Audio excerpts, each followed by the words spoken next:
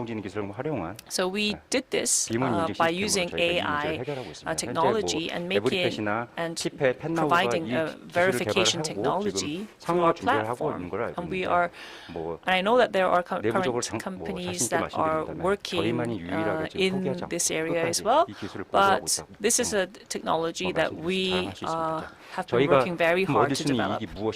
So what is in it for us? Now, pet shops in Korea have a lot of data. Every day and every month, they have this kind of authentic data with regards to the actual animal, the pet, and the owner. Like I said, we had this data, and the first question was, how should we use this data? So what we want to do, first of all, is to sell pet insurance to these owners. So the product comes in 4 parts.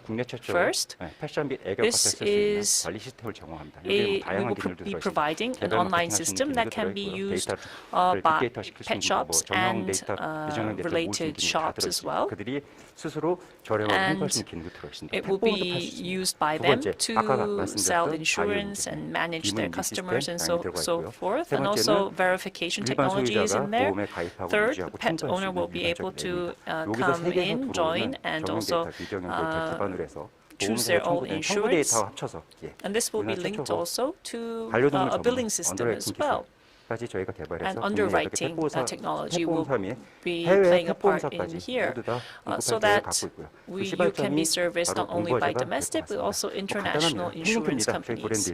So our brand name is very simple, PetLink. We currently have 10,500 pet shops. We want to provide them with PetLink so that they can manage their customer base. They have, locally, they have marketing costs of about 2 million Korean won. But what we do is we provide them with the cut. All of it goes back to the insurance company. And the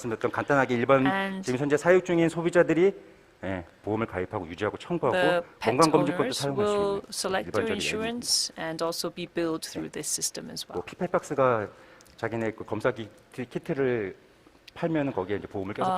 There are other companies that do this by selling their insurance through their products. But like I said, that pet insurance is more professional.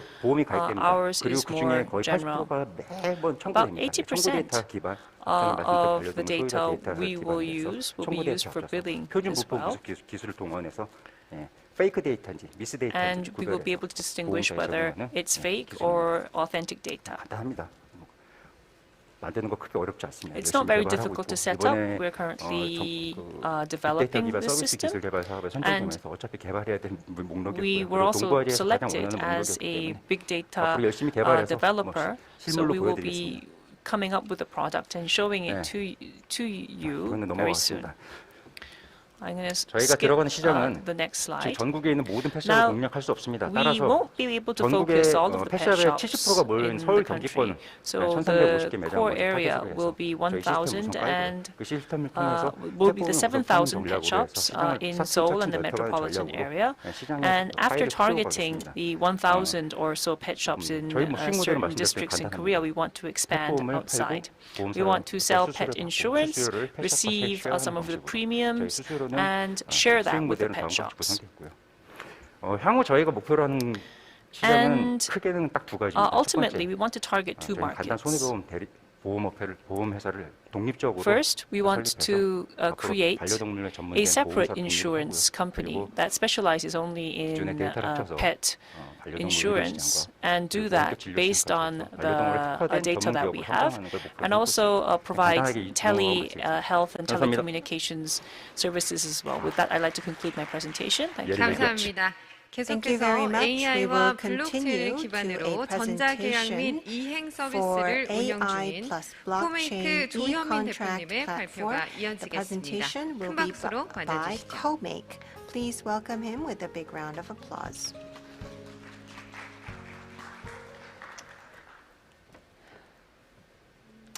안녕하십니까. 코메이크의 대표이사를 맡고 있는 조현민이라고 합니다.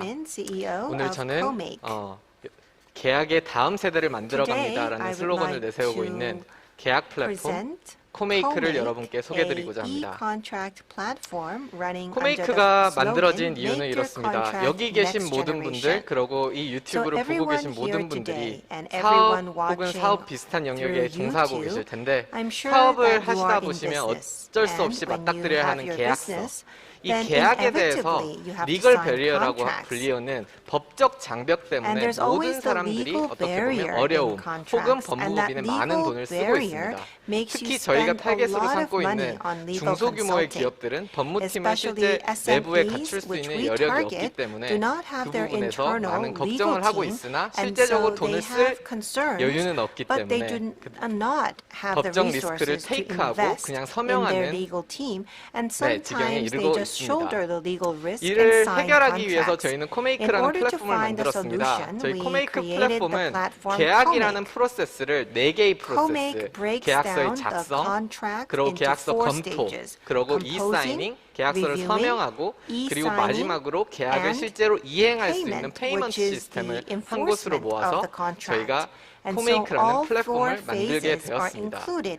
먼저 앞단에 있는 계약서 작성과 검토라는 곳에서 저희가 오늘 주제가 되는 AI 기술을 붙였고요. 현재 저희가 보고 있는 AI 서비스의 로드맵으로는 처음에는 간단한 계약서에 대한 레커멘데이션으로 시작하겠지만 지금 현재 저희가 제공하고 있는 AI 컴포징과 리뷰 서비스를 통해서 어느 정도 계약서를 자동으로 작성하고 검토할 수 있는 서비스를 여러분께 올해 내로 제공해 드리려고 저희가 열심히 개발하고 있으며 최종적으로는 우리나라뿐만 아니라 해외 시장에 AI를 넣어야 사람들이 마음껏 어떻게 보면 저렴한 가격에 법무법인 변호사 아닌 AI와 대면할 수 있는 시대를 꿈꾸고 있습니다.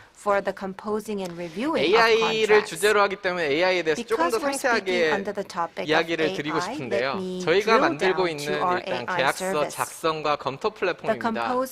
트랜스포머라고 불리우는 AI 엔진을 바탕으로 한국어를 러닝시키고 한국어가 러닝된 저희가 코버트라고 하는 애트리, 네이버, SKT 그리고 LG CNS에서 출시한 엔진을 바탕으로 변호사의 실제 계약서를 검토하는 프로세스 자체를 정밀하게 프로파일링한 결과 FIRAC라는 팩트를 추출하고 이슈를 발견해서 Rules and Reference, 실제 있었던 사례와 비교해서 검토 결과를 최종 딜리버리하는 이러한 5개의 프로세스를 AI 모델링으로 발전시켰고 현재 저희가 서비스하고 있는 AI 계약서, 작성, 검토 서비스를 여러분께 선보였습니다. 조금 더 상세하게 설명을 드리자면 저희 코메이크 플랫폼은 웹 서비스인데 웹 서비스 내에서 로그인해서 계약서를 업로드하게 되면 해당 계약서의 텍스트를 익스트랙트해서 코메이크에 가져가서 코메이크에서 해당 계약서에서 리스크가 어떤 것이 있는지 만약에 이런 부분에 법적인 검토 사항이 어떤 게 있을지 혹은 좀 법적인 리스크가 있을 부분이 어떤 부분인지를 미리 알려줌으로써 변호사에게 실제 이것을 검토를 맡겨야 되는지 아니면 세이프한 계약서인지를 어느 정도 판별할 수 있게 하여서 법적 리스크를 획기적으로 줄여줄 수 있게 하자는 게 저희의 목표입니다.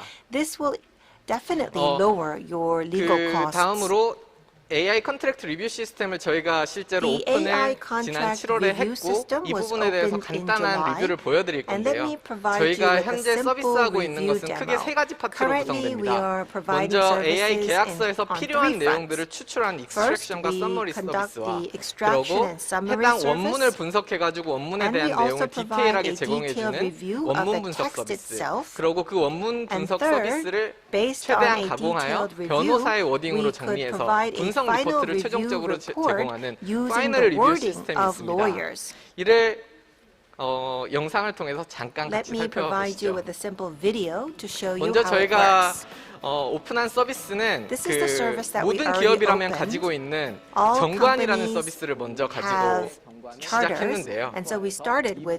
문제가 있고 어떻게 고쳐야 될지를 좀 알려줄 수 있다면 변호사님들이 이런 식으로 이것들을 사용하게 되면 이 긴 문서들을 쭉 내리면서 실제로 저희가 봐야 되는 문서들이 어떤 부분인지를 확인할 수 있는 부분이라고 보실 수 있습니다.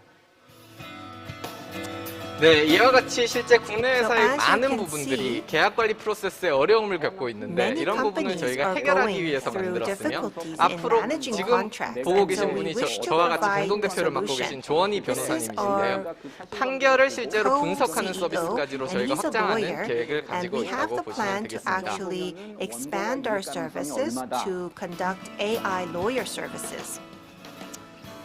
네. 이를 통해서 저희가 AI 서비스를 준비하고 있고요. 그리고 뒷단에 있는 실제 e-사이닝과 페이먼트 시스템은 블록체인 서비스를 제공했는데요. 현재 네이버에서 제공하고 있는 링크라는 블록체인이 있는데요. 링크라는 블록체인에 5개사 파트너십에 선정되어서 실제 저희가 9월 말에는 일본 서비스 오픈을 해당 서비스 바탕으로 일본에다가 서비스 오픈을 준비하고 있습니다. 저희 비즈니스 모델인데요. 저희 코메이크라고 하는 웹 플랫폼에서 전자 계약을 체결하게 하고 그리고 실제 저희가 글로벌 로펌 로어의 풀을 가지고 있는데 그 풀을 통해 가지고 계약서 리뷰 서비스를 제공하는 코메이크 플랫폼 서비스가 있고요. 그 이후에 코메이크 사스 모델이라고 해서 저희가 실제 계약서를 리뷰하는 시스템이 필요한 기업에다가 커스터마이즈된 계약서 리뷰 시스템을 전달해드리는 두 가지 모델이 코메이크 e-컨트랙트 플랫폼 안에 제공되고 있으며 두 번째로 아까 말씀드렸었던 블록체인 기반으로 하는 결제 지급 대행 서비스를 신용보증기관과 기술보증기관과의 협력으로 저희가 국내에서 제공하고 있으며 라인페이와의 협력을 통해서 글로벌 페이먼트 시스템을 현재 준비하고 있다고 생각하시면 될 것 같습니다. 현재 저희가 해당 관련해가지고 AI 관련 특허를 3건, 그리고 전자계약과 지급결제, 그리고 블록체인 관련해서 특허를 3건 정도 보유하고 있는데 팁스 프로그램을 준비하면서 약 10건에서 20건 정도의 특허를 특허 포트폴리오를 준비할 예정에 있습니다. 저희 글로벌리제이션 플래닝인데요. 앞서 말씀드렸다시피 올해 내로 일본 서비스를 런칭하고 내년에는 그 실제 라인이 프레전스를 가지고 있는 동남아권과 그리고 미국 시장에 진출하는 것이 내년도까지의 목표이며 그 이후로 연관되어 있는 영미권 국가들을 위주로 저희가 서비스를 확대해 나갈 예정입니다. 저희의 컴페티터, 저희 경쟁사들인데요. 사실 모드사인이나 다큐사인 같은 경우는 너무 이 전자계약이라는 작은 시장에 매몰되어 있는 것을 저희가 볼 수 있는데 저희는 어떻게 보면 계약서의 앞단, 계약서의 작성과 검토단, 그리고 실제 지급결제 대행이라는 서비스를 더 집중적으로 보고 있으므로 이 분들과 경쟁을 하고 있는 것은 아닙니다. 저희의 파이낸셜 프로젝션인데요. 현재 저희가 벌어들이고 올해 막 약 2억 원 정도의 시드 투자를 마쳤는데 그 시드 투자 말고 추가적인 4억 원 정도의 매출로서 올해 한 해를 잘 버텨나가고 내년도에 프리시리즈 A 정도를 계획하면서 팁스 프로그램에 지원을 하여서 거기에 잘 선정이 된다면 저희가 순조롭게 성장해 나갈 생각을 가지고 있습니다. 저희 매니지먼트 팀인데요. 미국에 있는 텍사스 오스틴에서 만난 저와 조원희 변호사님이 팀을 이루어서 그 회사를 세웠는데요. 현재는 총 15명의 팀원들과 함께 회사 생활을 하고 있는데 현재 황진호 이사님을 LG전자에서 저희가 모시고 오고 그리고 이혜인 변호사님과 최유한 이사님과 함께 저희가 이 서비스를 운영하고 관리 감독하고 만들어가고 있습니다. 이상 코메이크 서비스였는데요. 아까 보여드렸던 컨트랙트 리뷰 서비스를 조금 더 설명드리기 위해 가지고 이 페이지를 만들었습니다. 먼저 저희가 요약을 할 때 계약서를 봤을 때 약 한 20장에서 30장 정도 보는 거가 변호사가 실제로 검토를 하기 위해서는 최소 500만 원에서 1000만 원 정도의 금액을 지불해야 되는데요. 그런 것들을 저희가 실제 시스템에 넣으면 약 5초에서 20초 안에 이런 결과들을 다 뽑아낼 수 있습니다. 먼저 이렇게 저희가 계약서에 대한 요약된 정보들을 먼저 제공해 주고요. 그리고 실제 아까 말씀드렸던 원문 분석 서비스를 각각의 항목을 분류하고 그리고 표준 계약서라는 것을 저희가 정해서 각 표준 계약서에 있는 항목들과 저희 계약서에 있는 항목들을 센텐스 페어링을 통하여서 스코리제이션을 제공하고요. 그리고 변호사의 레코멘데이션 기능을 최종적으로 제공하는 기능이 원문 분석 기능이라고 볼 수 있으며 마지막으로 말씀드렸던 분석 결과라고 이야기를 했었던 거에서는 파이널 리포트를 먼저 썸머리 해가지고 보여드리고요. 그 실제 이것들을 신호등으로 저희가 구별을 And we 했습니다. actually 레드 use 시그널 자체는 the 법적인 three 리스크가 colors. 있어서 어느 Red 정도 변호사의 means that 검토가 there is a 필요한 부분을 legal 저희가 risk, so 레드 we would 시그널로 need 표현을 하고 a 있으며 review 옐로우 of an 시그널 actual 부분은 lawyer. 실제로 Yellow would 표준정권과 mean 어색하고 that 문제가 어느 정도 있다라고 there are 판단되나 some issues, 법적인 조치가 but 필요 we do 없는 not 부분에 대해서는 believe that it will 워치아웃해야 become 되는 a 상황으로 legal 옐로우 issue. So 시그널을 you just have 보여드리고 to 있으며 keep these issues in mind. 표준정권과는 일정 부분 상이하나 법적으로는 전혀 문제가 So 없다라고 하는 기능들을 저희가 그린라이트 We have the 시그널을 green light 드림으로써 for 실제 issues that have 변호사들이 no 그 legal 문서들을 쭉 issues, 내리거나 아니면은 and 이 these are parts where 프로그램을 if you would ask a 사용하시는 lawyer to 기업주님 review 혹은 it, they 저희 would just 고객분들이 skip through these 계약서를 parts. 쉽게 검토할 수 있는 And so we 부분을 제공했다라고 enable 생각하시면 될 것 people 같습니다. to 네, easily 이상으로 review the 저희 contracts 코메이크의 based on our final 계약 플랫폼 reports. 발표를 모두 Thank you 마치겠습니다. very much for your 감사합니다. attention. 감사합니다. 어느덧 Thank you very 마지막 much. Now we 순서입니다. have come to the 국내 last 주요 presentation. AI, 빅데이터, This is a 로봇, presentation 스타트업, from a startup accelerator 동시에 of 대기업과의 main AI, 활발한 big 오픈 data, 이노베이션 and 프로그램을 robot 운영하고 programs. 있는 퓨처플레이 And 최재용 they are also 수석 a 순사님의 program 발표가 manager 이어지겠습니다. of 큰 open 박수 innovations 부탁드립니다. with large companies. We have Future Play and Mr. Jaeung Che. 네, 안녕하십니까. 저는 퓨처플레이에서 Hello, 투자를 I am 담당하고 the 있는 investment 최재욱 수석 principal 순사역이라고 합니다. of Future Play, 오늘 저는 이 자리에서 AI와 OI Today, 사이에서 스타트업 I 투자를 will be, 마련하는 세션을 맡게 되었는데요. 어떻게 하다 보니까 제가 가장 마지막이라 생각하기가 about how 무겁습니다. we are working as 그러면 an accelerator. 발표를 시작하도록 And 하겠습니다. I have been given the last 우선 저희 회사 소개를 간략히 드릴게요. 저희 회사 뭐 이미 아시는 분들도 많이 계시겠지만 저희 회사는 보시다시피 세 가지 영역을 같이 진행하고 있습니다. 가장 먼저 투자가 있고요. 투자는 저희는 초기 스타트업에 투자를 하고요. 초기 스타트업 중에서도 기술이 좀 뛰어난 독보적인 기술을 확보한 스타트업에 투자하는 것을 선호하는 편입니다. 뭐 이것은 너무나 당연하지만 스타트업이 빨리 성장하는 툴로서 기술이 굉장히 중요하기 때문이고요. 그렇다고 해서 저희가 뭐 기술이 없는 회사를 투자하지 않는 것은 전혀 아닙니다.